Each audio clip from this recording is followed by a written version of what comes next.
The Global Latin Factor Podcast. Welcome to another episode of the Global Latin Factor Podcast. I am Crispin Valentin, and I have with me... Oh, I'm Mia. Forget what you were at? Yeah. For the podcast. How was your weekend? It was good. I did a bunch of stuff. Yeah, I heard you turn up on Snap. I don't have you on Snap, so... What? Birdies. Are you telling my business? Yes, I did go out this past weekend. I did turn up. It was What's up? It was crazy. Hey, you got yourself something a little different, right? What you got there? What do you mean? A nose ring. Oh yeah, I did pierce my nose. No, it didn't hurt at all. I mean, whenever I went, I was day drinking before I went. Right. I don't think that's a good idea. Yeah, I don't think that, because then after she did it, like, I started bleeding a lot. Ouch. But it didn't hurt at all. You know why, right? Because your It was like, thinner. yeah. Because all the alcohol. Baby, when I got my first tat, like right here is a big piece too. They said not to drink, and I had a couple shots because I was nervous. What? Yeah, I had to. I had to get just relax a little bit, and then I got a big old piece. No, I fell asleep during mine. I got a big old piece right here, and I fell asleep. It took 3 hours. Yeah, I just put in my headphones and... It took 2.5. No, I took a nap. But it's more annoying because it just felt like a little... There's a lot of shading, so it was a lot of this... Just feel weird. All right, so I remember, Mia, you were telling me about that you had taken a personality test, right? Yes. So what exactly is it that you found out on that personality test? On the personality test, Yeah. it basically told me that I hate feeling dumb. I like being complimented a lot. Mm-hmm. I also like, I don't ask for help. That's Mm-hmm. one of the things. What's another thing? That I kind of keep everything inside. Right. So what drove you to want to take that test? Well, I actually did it for one of my jobs. They made me take it just to, I guess, get a better feel of who I was, because I just started. Right. And yeah, and they read it and basically told me everything, and I was just like, okay, this is cool. Do you believe everything read to the T as far as who you are as a person? Do you think whatever questions they ask you that really defines who you are as a person? No, I feel like it doesn't define who I am as a person, the test, exactly. But there was some, like, points in there that I could see, oh, yeah, I am kind of like this. Or would you feel like anybody as a person would see it the same way? No. Like what example? Let me see. And maybe I'm just like that. Let me see. Let me hear one. Okay. So whenever it says that I like being complimented a lot, I am very insecure. You know, people have their insecurities, so I do like being complimented. So it basically says that I get like I feel loved by words of affirmations or whatever, or like people compliment. But I don't know, because when people compliment me, too, yeah, but when people compliment me, like, you don't know how to take a compliment. Yes. So I'm just like, I say thank you, but then sometimes I'm just like, You make an excuse? Yeah. Like, nice dress. Like, oh, I got it on sale. This and that. Or it's my mom's dress. Yeah. You know, it is a talent. It is a skill to be able to take a compliment and feel good in your skin as a person, to be able to say, oh, I appreciate it. Thank you. And then if you feel like it's not necessary to return the favor, or like, hey, that's a nice earrings or whatever. You know what I mean? Mm-hmm. And you can tell a lot about a person that is able to tell and receive compliments by where they at in their mind. Just by the way, like, compliment them. And then you just say, well, this and then excuse, like, damn, they have, like, you know, a couple questions about them because they don't know how to take a compliment. Yeah. So the reason why I asked is because I watched this. Oh, my chair. Hold up. I'm having difficulties here. All right, I'm back. So the reason why I asked, right, is because I watched this documentary on HBO Max. Mm-hmm. It's called Persona, the Dark Truth Behind Personality Test. So pretty much what I gathered from it. And one of the stories that I saw over there was a young man. He suffered from, he had what's that? It's not Tourette's. Like schizophrenia or something? It was something like that, where it was more like Tourette's, slight Tourette's. It wasn't so much, so something along those lines. Well, he had a personality disorder. That's what he had. So he went and applied to this job at a company. I'm not going to say it. They had him take this test, and for whatever reason, one of his friends got him into it. Like, hey, yeah, I can get you in. Just take this test or whatever. And he did, and then I haven't heard anything back for weeks. And then later on, he asked a friend, like, hey, what's going on? I haven't heard anything. And oh, yeah, so you took that test, right? Like, yes, well, one of my managers said that this and that. Well, the guy was just being honest, taking the test, right? A young man. He was actually a young man. He said, I just answered, like, honest as I can be, as possible as I can be, those tests. Which that's what you expect as a person, right? To just make sure that you answer honestly. And then, of course, he didn't get in, and that went into a whole different story. Well, the guy ended up killing himself years later, after he had even graduated from college and everything, because he just, for whatever reason, he was so honest in this test, and yet they weren't able to accept who he was and gave him a failing grade. You know what I mean? Mm-hmm. And then it goes into a whole thing about even certain people that created some of the tests might have been just focusing on slightly on the racist side, and how they focus more on white men than just general. And then just overall, like, okay, so to me, as a person, as a human being, right, as myself and anybody else, I see their full potential that they could possibly be, and I don't think that not even 10,000 questions that you can ask somebody that I feel like all of a sudden you just got them straight up down the line of who they are as a person, Mm-hmm. No way. I disagree 100%. Because at the same time, let's say this is who you are towards us and how you present yourself. And hopefully you're honest and whatever. But maybe when you're with your parents, you're somebody different. You're not fake, but it's just that's just how you handle yourself with your parents. And then that's how you handle yourself with your friends. Maybe your friends, you handle yourself different. Does that mean you're fake? Does that mean you have different personalities? You know what I mean? It just says that you interact with different people in different ways. And then just this personality thing is weird to me. First of all, the word persona comes from a mask, theater. They used to use it back in the days. Mm-hmm. It meant mask, right? So you're kind of masking, but it's not what it is. Now we take it as of who you are as a person. And I don't agree with it.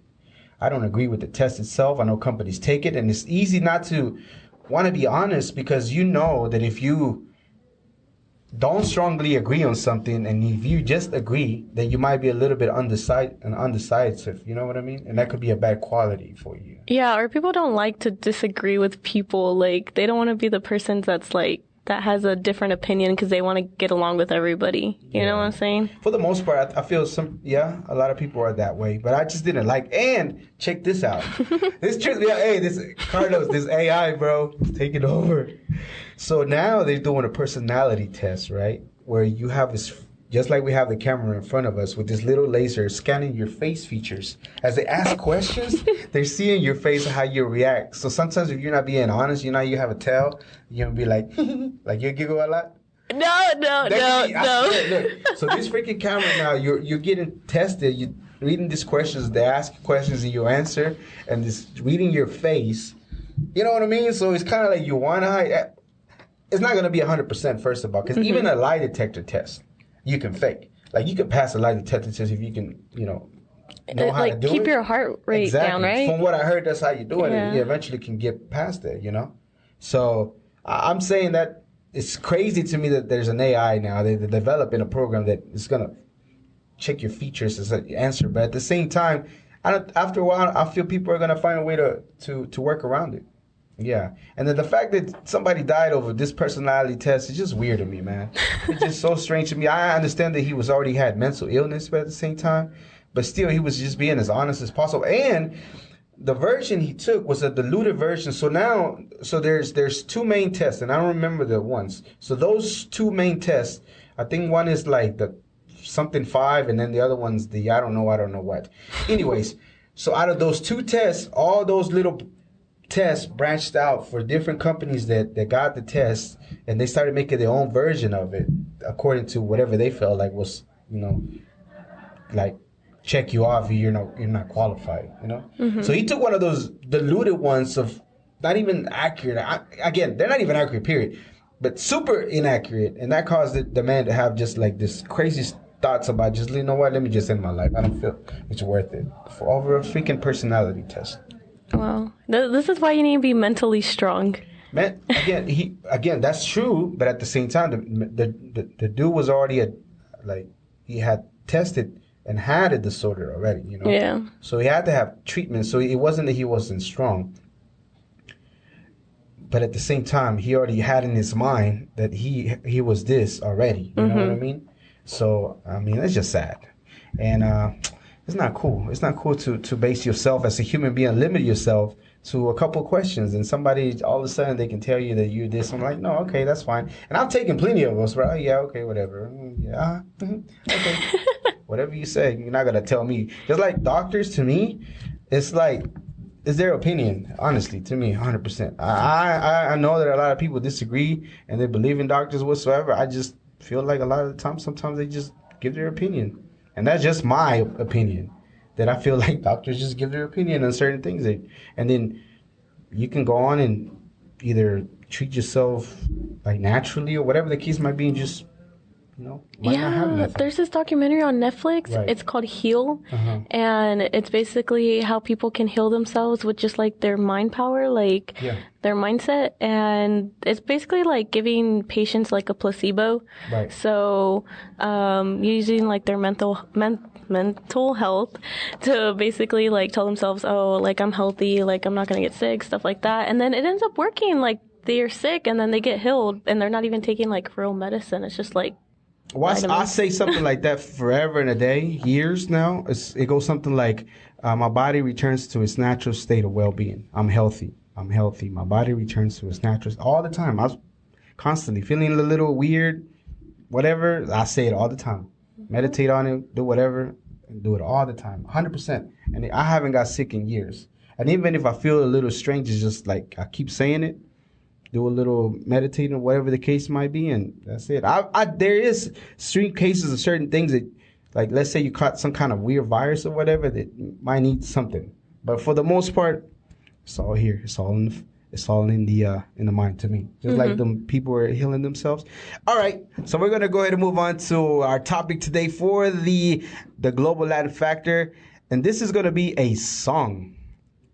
So we're going to start your Spanish lessons today, Mia. You ready? okay. All right. Check it out. Besame Mucho. What does that mean? Kiss me a lot. You ready? I'm going to start blocking my notes. Well, I know mucho means a lot. Like, yeah? I know that. Yeah. Beso is like kiss, so besame, right? Yes, Besame Mucho. That's right. Kiss me a lot. It was written back in 1949 by Consuelo Velázquez Torres. She's Mexican, and guess how old she was? When I read in my notes. She was 15 years old. She was 15 years old. Do you think by writing this song, Kiss Me a Lot, that she's ever been kissed before? Nope. Exactly. Why you think that? Back in the days being Mexican. It's a culture thing. Being a woman, you have to respect yourself, your body. You don't want to be looked at as like, you know, an HOE or anything. And like you have to wait till marriage and all that. Real right? close. Real close. Because she was Catholic and it was considered a sin. Yeah. Real close.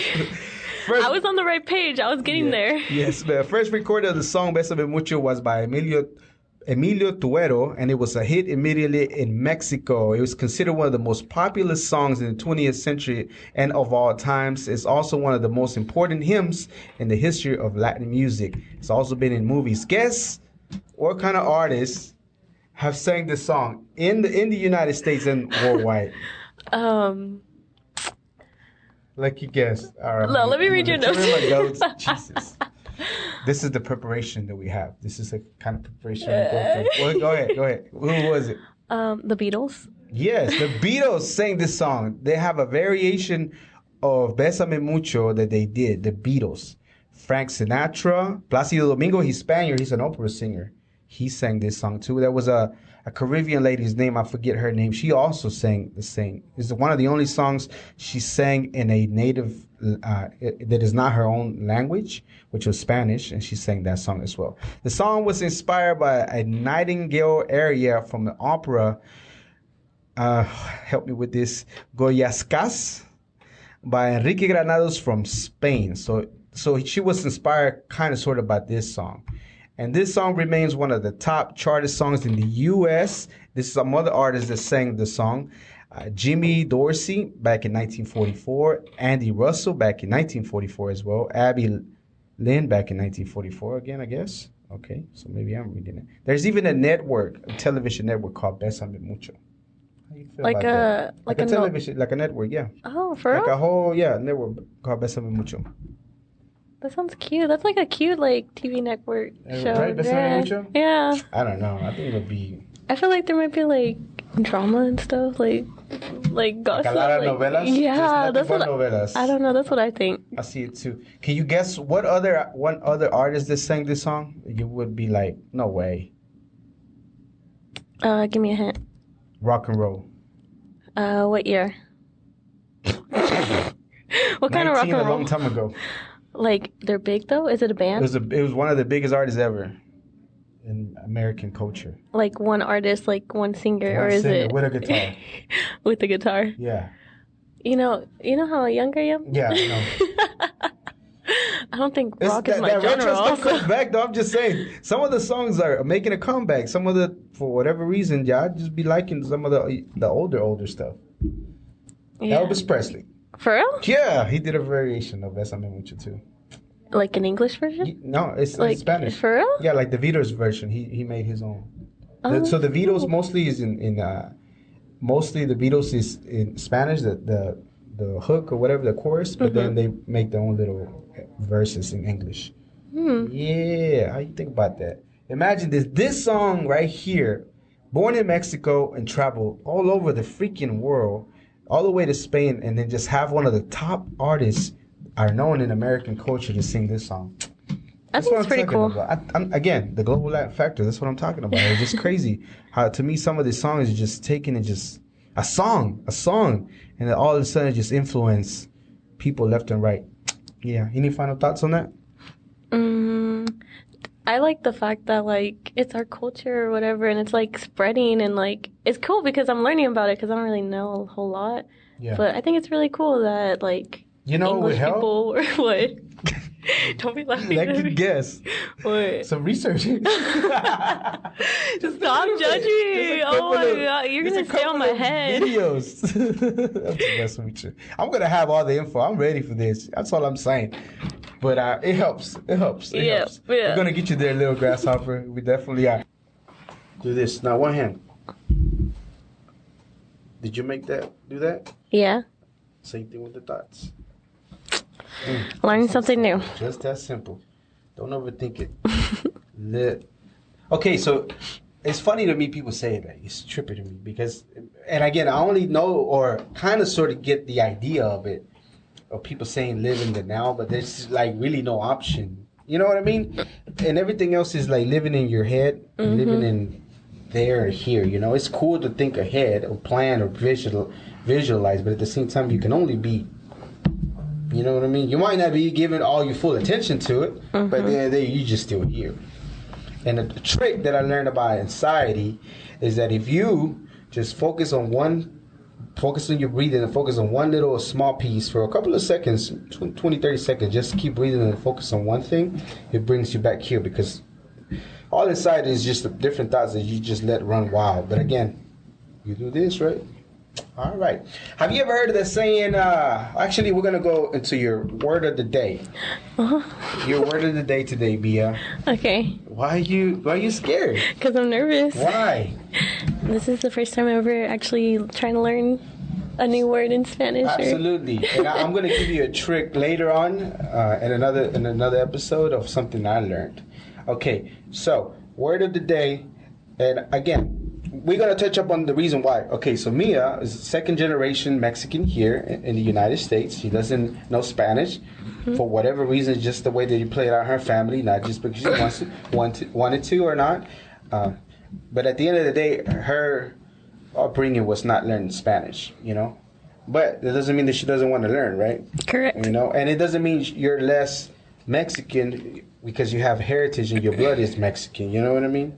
All this nonsense about if you don't speak Spanish, you're not Mexican, that's retarded. Some people actually protected their kids from speaking Spanish so they won't get bullied and picked on and being, you know, just people being weird towards them. You know what I mean? So I don't think I don't think it's on the kids a lot. I don't see people that say that.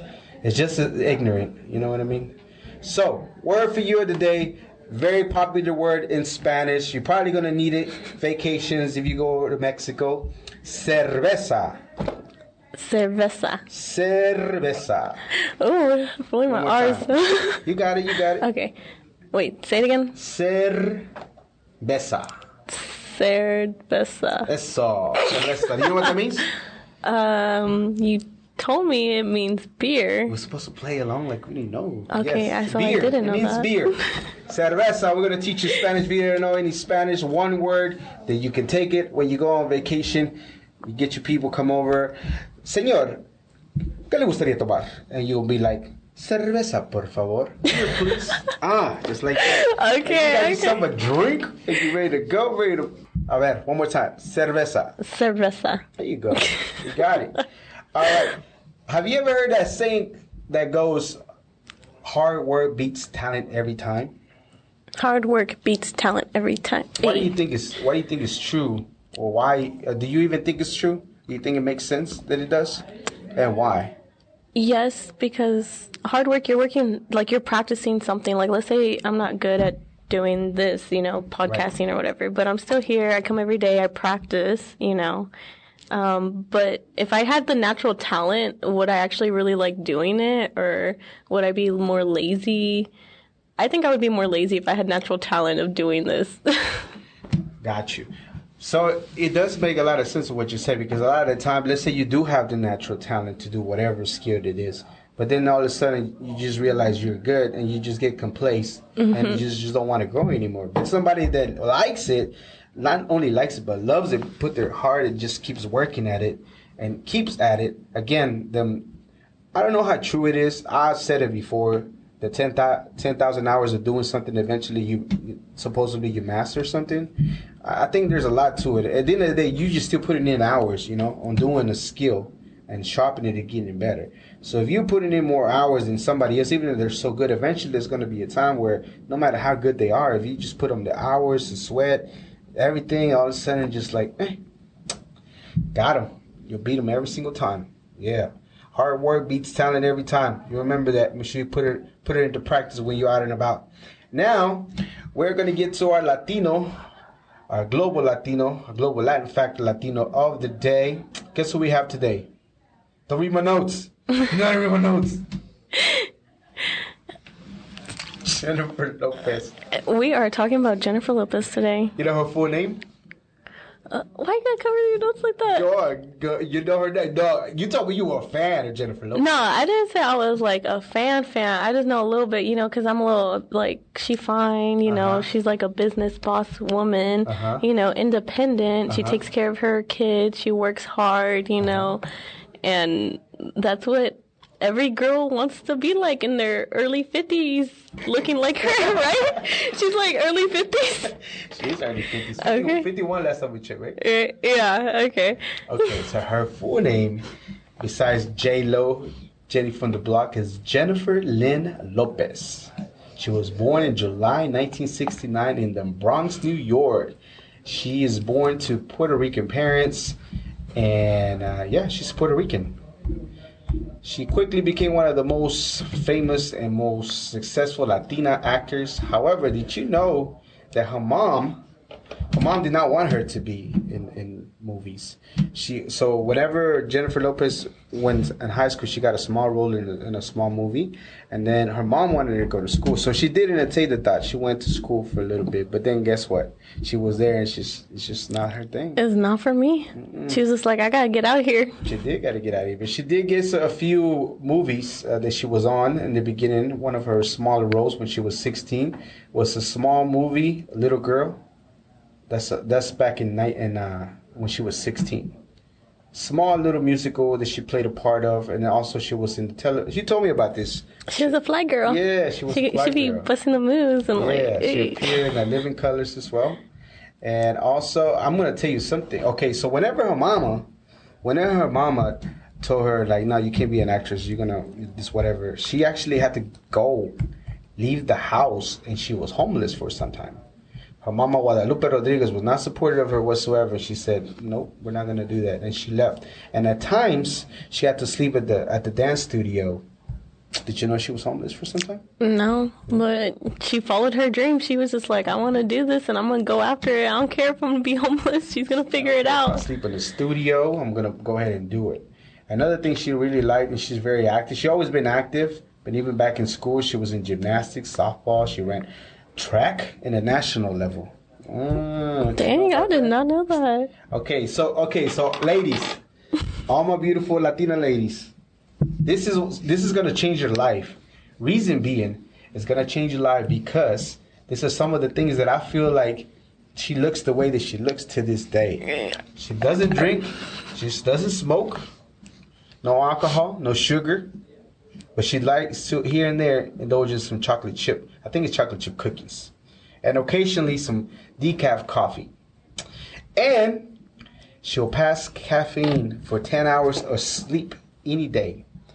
So she will sleep for 10 hours. So okay. Does she even have enough time to sleep for 10 hours? That's what I'm saying, though. So check this out. So I was thinking, though, so how do you do it? Because you know how they say that, like, you know, the successful people have the same hours you do, the same 24 hours when they do. Okay, so eventually she does get those 10 hours whenever I'm pretty sure she scheduled it.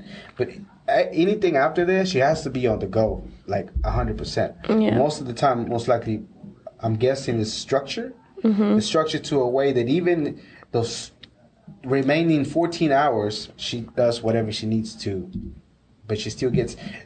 Normally, mandatory is 7 to 8 hours, mandatory for her. But if she prefers, she has the opportunity, which I'm pretty sure she has a little bit of downtime sometimes, is 10 hours.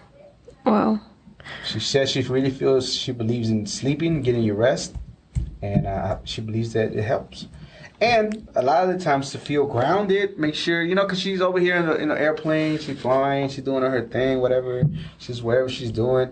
She meditates to ground herself, bring herself back to where she can control everything. And she meditates for about 20 minutes a day. Meditate. I heard this thing that about the whole alcohol and like not drinking alcohol and stuff. She said that I saw it on TV. She said that she doesn't like drinking alcohol because it like gives her skin like an allergic reaction or something. Or she says that she feels like alcohol period affects your skin regardless. Whether you're allergic to it or not, it's part of it. You know, and like your body bleeds when you drink alcohol. Like it really does. It's like I know. bad for you. Why are you laughing? Because you turned up this week? Is that what it is? You were bleeding the whole time? no.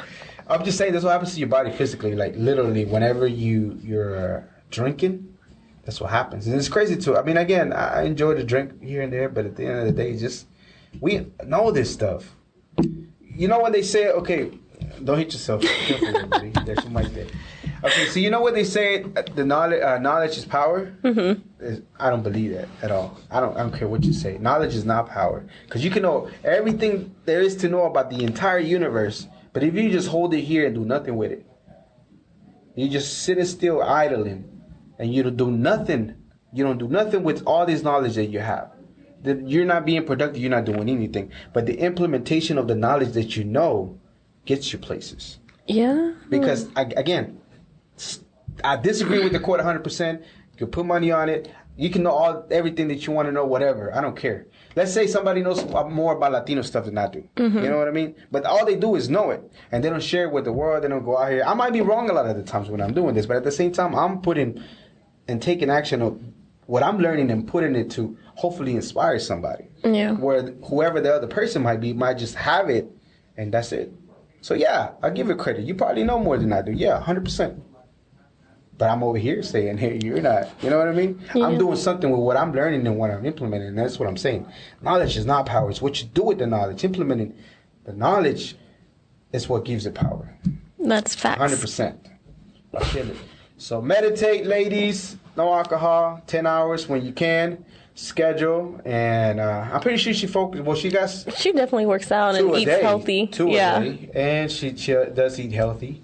But at the end of the day, still though, I mean, a lot of the times the food is more. It's more. It's the food for sure. Yes, because I know I'm not fat. I know I'm skinny or whatever, but I don't eat good. Like I'm a picky eater. I don't eat good whatsoever, and I barely work out. I know I need to start working out a little bit more, but it's the food sometimes because those cravings just come in, and I'm just like, oh. Oh, you know, alcohol makes you hungry too? Yeah, yes, those like 2 a.m. tacos, or going to Whataburger or something like. Alcohol makes you. Oh, I watched another documentary about alcohol too. I mean, I'm into documentary. I want to observe. I don't know. I realize I don't know nothing about nothing. I don't know nothing. Absolutely nothing. I might sound like I know a lot of stuff, but I really don't. And that's the reason why I started like all kinds of documentaries, different things, alcohol, about the personality test, about origin of man, all kinds of stuff, like everything that you can think of. I'll be looking into it, and some of the things are sticking with me. So I'm gonna eventually share it here on the podcast whenever I get an opportunity. Any final thoughts? No. What you learned about Jennifer Lopez that you feel like you can implement in your life today? I need to stop drinking. Okay. And what else? I need to get on a structured schedule, that's for sure. I need to wake up early and like get my 8 hours of sleep and be more structured. I'm saying, if you want to be like that 50, like you said, be a boss lady at 50 and look the way she is, man, she put in the work for it, you know? For sure. Absolutely. All right, this is the Global Latin Factor Podcast. We see you next time with the next episode. Peace.